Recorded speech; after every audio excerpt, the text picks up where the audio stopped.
ايه الاخبار؟ يا رب تكونوا كويسين. معلش اعذروا صورة المروحة، بس انا عندي خبر سعيد. انا اشتغلت الحمد لله، فالصرف هيبان بقى وان شاء الله هنطور الدنيا. يا اما انا عليا ديون اصلا فايه مش هتفرق خالص. المهم يعني الحمد لله ده خبر كويس. يعني خلينا متفقين ان الحياة بقت صحيان من النوم، مدرسة، شغل، كلية، اي حاجة، بعد كده موبايل، برضو شغل او كلية او مذاكرة، بعد كده موبايل، تخلص وتروح مواصلات وانت ماسك الموبايل، وفي الاخر يعني يا اما بتنزل مع اصحابك، يا اما بتغير جو، يا اما بتتفرج على فيلم او مسلسل، يا وموبايل برضه. يعني مفيش حاجه تاني. كده كده انا مش بتكلم على اضرار الموبايل خالص، يعني انا كده كده مش قادر استغنى عنه. يعني انا مش ما عملتش اي انجاز في هذا المجال الصراحه، بس انا عايز اتكلم عن حاجه تانية خالص. بصوا، يعني ما تفهمونيش غلط، بس انا ما بتكلمش عن اضرار الشغل، بس الشغل حباله طويله، محتاج وقت كبير قوي علشان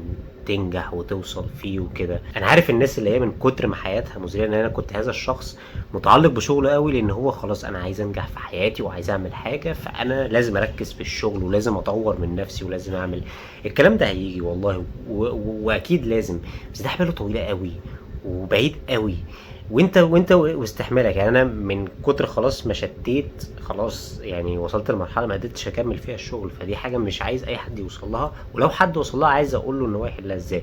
وحتى لو ما وصلت لهاش، فانت بضغطك على نفسك او حياتك اللي هي اللي بتنام فيه بتقوم فيه هتوصل لها. واتمنى ما توصل لهاش، بس حتى لو انت خلاص كنت ريزيلينت بيرسون اللي انت عايزه، هتضرب لك حياتك. هتلاقي نفسك قاعد كده او هتلاقي نفسك ندمان، اللي هو انا عملت ايه وانا بعمل ايه في حياتي. بص، انا لا هقول لك سيب التعليم ولا انت افتح الستارت اب ولا اعمل اي حاجه من الكلام ده. انا مش قصدي كده خالص، انا قصدي ان انا احط الامور ان برسبكتيف واقول لك ان يعني الحياه مش شغل بس. وانا عارف ان هو عامل شبه الجيم، اللي هو في ناس ممكن تروح تقول لك انا هضغط على نفسي وهيرجع لي في الاخر، وده صحيح. بس ليه تضغط على نفسك اصلا؟ ليه تعمل حاجه بغرض ان انا يعني هضغط على نفسي وهتعب عشان ارتاح بعدين؟ كلنا عارفين ان هي مقولة اصلا فاشلة، وان دي مفيش حاجة اسمها كده، وان انت كل الحكاية ان انت يعني بتاخد سعادة مؤجلة. طب ليه ما تاخدش سعادة دلوقتي وتبني نفسك وعادي؟ هو ممكن، ممكن عادي جدا. بص او بصي، انا بتكلم عن الهواية دلوقتي، وقبل ما تقفل الفيديو تشتمني وتقولي هو انا عندي وقت اصلا ابص جنبي ولا اعمل حاجه؟ كل حكايه ان انا بحاول اعمل جايد او اوري لك ازاي ممكن يبقى عندك هوايه، ولو هوايه واحده والله، وسط القصص اللي انت بتعملها دي. اعتقد ان الهوايه دي هي الكي لكل حاجه حلوه انت ممكن تبقى عايز تعملها. الهوايه دي ملهاش دعوه بحاله ماديه، ملهاش دعوه باي حاجه انت بتروح تعملها لان انت عايز تعملها، مش علشان انت مجبر، مش عشان انت تنافس. ودي حته كبيره قوي، لان اول ما تبتدي هوايه لو انت انسان تنافسي هتحاول تنافس فيها. وهشرح لك القصه دي ازاي. بس دي حاجه انت بترجع لها، حاجه ملموسه انت بتعملها بترجع لها. حاجه لو حد عنده مثلا نقص عاطفي او جفاف، بيسموه جفاف عاطفي، نقص عاطفي، حاجه عاطفي، يعني اللي هو احتياج عاطفي زي ما بيقولوا. ايوه. ف دي حاجة بتملاها من غير ما تبقى محتاج حد. وعلى فكرة في ناس عندهم بارتنرز ويعني والاحتياج ده برضو مش بيتملي. فيعني ال الاعتماد على انسان ودي قصة تانية برضو. انا بحب افتح مواضيع علشان ارجع للفيديو واعمل له فيديو بعد كده. برضو مش الزامي ان انت في هوايتك كل يوم، ودي الحتة اللي بيقع فيها الناس التنافسيين. يعني انا مثلا دلوقتي انا جيت ارسم حلو، اكتر رسمه بحبها مثلا دلوقتي هي الرسمه السيئه اللي انا ما تعبتش فيها.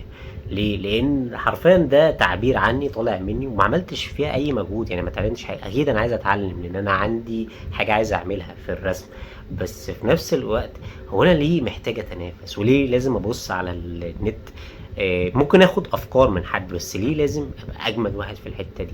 ليه اكتر اسرع واحد يخلص مثلا لعبه معينه؟ ليه ما استمتعش بالحاجه اللي انا بعملها؟ انا بحب اكسبلور الجزء ده من الحياه، جزء ان انا مش محتاج اتنافس، مش محتاج اعمل حاجه زياده. لعلمك وسط او لعلمك وسط يعني الوقت اللي انا شايف فيه، ودي انسكيورتي عندي، ان انا كان نفسي اكون عندي بيت واسره واطفال وعايز اتجوز وكده. فانا شايف ان دي حاجه عادله جدا، لان الهوايه ذات نفسها يعني محتاجة وقت عشان تمارسها، محتاجة وقت عشان تعملها، فالوقت كل ما بتزيد مسؤولياتك كل ما الموضوع بيكون اصعب ان انت تعمل الهوايه بتاعتك او ان انت تديها. أو قصدي ان انت كده كده في ناس بتمانج وبالتايم مانج ان هي تعمل كل حاجه دلوقتي، بس حرفيا وده اللي انا قدرت اهرب بيه من البريك اب بتاعي، ان انت عندك وقت كبير فاضي انت ما كنتش حاسس بيه. حلو، ممكن يكون وقت صغير، ممكن تكون بتشتغل كتير، بس انت عندك وقت فاضي. حلو. مش هقولك ان ممكن الهواية ما تبقاش احسن بكتير قوي من ان انت تمسك التليفون وتريح دماغك من كده، بس خليها تريح دماغ، خليها مش تنافسية، خليها ان انت مثلا لما تمسك الحاجة هتشخبط وتفكس. خليك ان انت لما تنزل مثلا تلعب كورة ولا تلعب بدل ولا تلعب حاجة، انت نازل تريح، مش نازل تتنافس، مش نازل تعمل حاجة، مش مجهود. المشكلة ان احنا بنربط الاكت اوف دوينج something بفكرة المجهود اللي احنا بنكرهه. في الهوايات هنقسمها كذا حاجة. اولا الهوايات الجسدية، ودي انا ما بعتبرهاش هوايات، انا بعتبرها الزامية ان انت تعمل على الاقل واحدة في اليوم. جيم، تنس، بدل، اي رياضة، امشي، اجري، نط، طير، اعمل اي حاجة، المهم ان الحاجة دي تبقى موجودة. حلو. في ناس ممكن يعني تبقى بتحب الكورة تلعب كورة، بتحب ان انت تركب عجل، اركب عجل، اي حاجة بتعمل لك فيزيكال دي هواية. هل هي كافية ان هي تفولفيل حياتك؟ في ناس بالنسبة لها كافية ان هو مثلا يلعب رياضتين، جيم مع حاجة تانية، او فكك من الجيم انا هلعب MMA. فانا دلوقتي فولفيلد وانا مركز في الحاجة دي. وعلى فكرة ده جزء كبير قوي من فكرة الاسنشاليزم، ان انا بركز في حاجة واحدة علشان حتى هي لو هي هواية فانا هقطع فيها شوط كبير قوي. ودي حاجة انا بأيدها.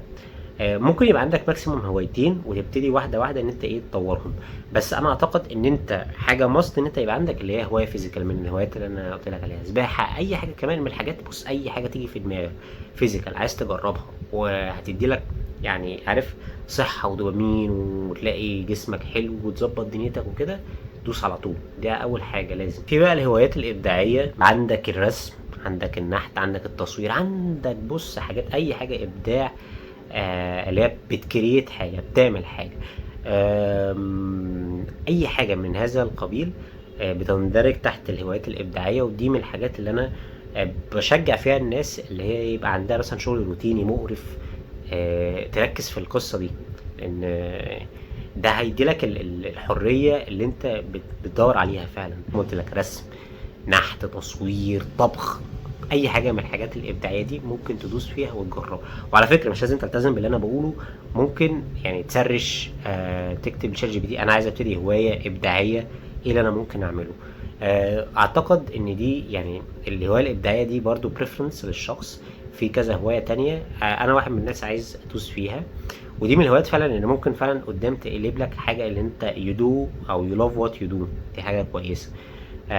بس لا غنى والله عن الهواية الجسدية. أنا بجد مش يعني مش متحيز، بس دي مهمة جدا جدا في حياتك. أنا مش شايف إن في أهم من الحاجات الحركة الفيزيكال دي بقى اللي هي الفكرية، اللي هي البازل واللغات واسمه ايه ده، و الحاجات دي بقى اللي هي بتشغل دماغك، السودوكو، اي حاجه من الحاجات اللي في ناس مثلا. انا مثلا والدي واختي يحبوا يعملوا الحاجات دي قوي، اللي هو اي حاجه فيها تشغيل دماغ. يعني انا عايز اطفي دماغي وهم عايزين يشغلوه.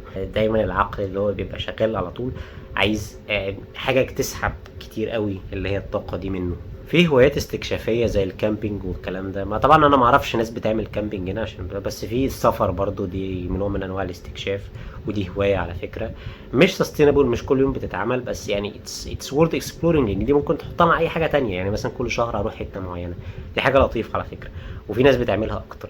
الهوايه انت بتامركها او بتظبطها قصدي على مزاجك، يعني انت مش حاجه معينه. في طبعا الهوايات الاجتماعيه دي انا عمري ما اقدر يعني دي بقى اللي هي تظبط الجاذرينجز وتنزل وتعمل وكده. انا انطوائي يا جدعان، يا نهار اسود، انا نفسي اعمل حاجه زي كده، بس طبعا الرعب.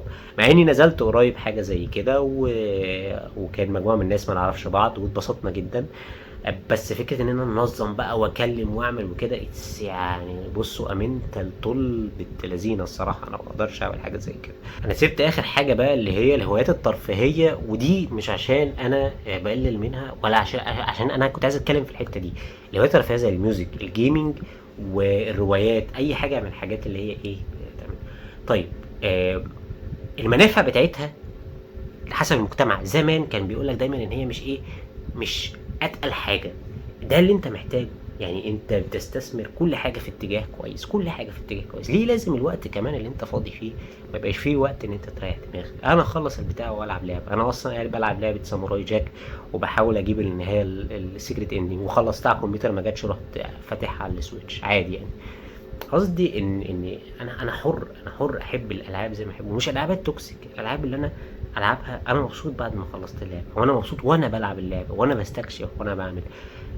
الالعاب على فكره عايزه حاجه وقت لوحدها، ولكن الالعاب يعني بتدي لك الاكسبيرينس اللي انت مش هتعيشها. انت عمرك ما هتبقى اساسا، ولا عمرك ما هتبقى مثلا في عالم بوست ابوكاليبتيك، بس انت حد عمل لعبه كامله عشان يعيشك فانتزي معينه. فانا مش شايف ان هي حاجه غلط، ومش شايف ان غلط ان احنا نقعد نلعب، ومش شايف ان غلط ان احنا نقول ان احنا بنلعب عادي يعني. شايف ان هي حاجه جميله وهوايه. وورد اوف يور تايم، هي المسلسلات، اي حاجه، الميوزك، اي حاجه بص تخليك مفرفش لذيذ، عندك كرييتيف انرجي تقدر تعمل بيها حاجه بعدين، دوس. قبل كده في الوقت الدارك في حياتي كان هوايتي متعلقه بحاجات وحشه، ولكن ادركت ان انا لما بكلم حد محترم او كويس وباجي اكلمه مثلا في حياتي، البراجنج اللي انا كنت بتباهاه او الحاجات الخارج المألوف اللي انا كنت بعملها ما كانش بتمثلني. يعني ده اللي انا بعمله في اليوتيوب ده بيمثلني جانب محدش عايز، يعني محدش عايز يسمعه، محدش عايز ان هو يدور يشوف هل الشخص اللي بيهزر والفاجر ده من الاخر عنده حاجة يقولها ولا لا، ولا سأل في الاجزاء دي. وكل ما كان الكلام ده يتسأل او يتقال او اجي اقول رأيي في حاجة معينة، احس بالملل من الناس، واحس مش الاستهزاء، ولكن احنا مش عاجبنا الشخصيه دي، بيعلنا الشخصيه اللي احنا بنحبها. جزء من الهوايات ان انا لما حد بيجي مثلا يكلمني دلوقتي واقول له انا بعمل كذا وكذا وكذا، وبحاول اتعلم مثلا لغه، وبحاول ان انا اعمل المحاولات دي بتتقلب لان انا مثلا بقول جملتين بالاسباني، لو بوناس نوتشيس، كومو ستاس، كواتيل ولا كوتل، حاجه كده. المهم انا اتكسفت اخر كاس في الفيديو. الحاجه التانية بقى ان انت يكون عندك مثلا حاجه تقولها، حاجه اللي هو هويه جديده، حاجه انا ببنيها، حاجه اللي هو احمد بيعمل كذا، والله انا رسمت كذا، والله مثلا لما انت تبقى بتعمل كارد تريكس مثلا، هوايه تسليه يعني ترفيه، تبقى لذيذه جدا. يعني عمرك جربت تعمل خدعه كده لحد وتلاقيه مثلا منبهر، مع ان انت عارف ان هي تافهه وان انت قعدت تبركتس عليها فوق ال10 ساعات ولا حاجه؟ الحاجات دي كلها بتدي لك بعد في شخصيتك انت هتحتاجه في التعرف على الناس، لان صدقني انت مش عايز تبقى لوحدك، تبسط الناس حواليك، تاخد كونفرزيشنز في حاجات انت بتحبها مع ناس زيك. انا خدت بالي ان احسن علاقات كانت في حياتي كانت مع البنات اللي هم كانوا بيتفرجوا على نفس الفيلم او الافلام اللي انا بحبها. الهوايه كانت اكتر كورنر ستون تقدر تبني عليه حاجات.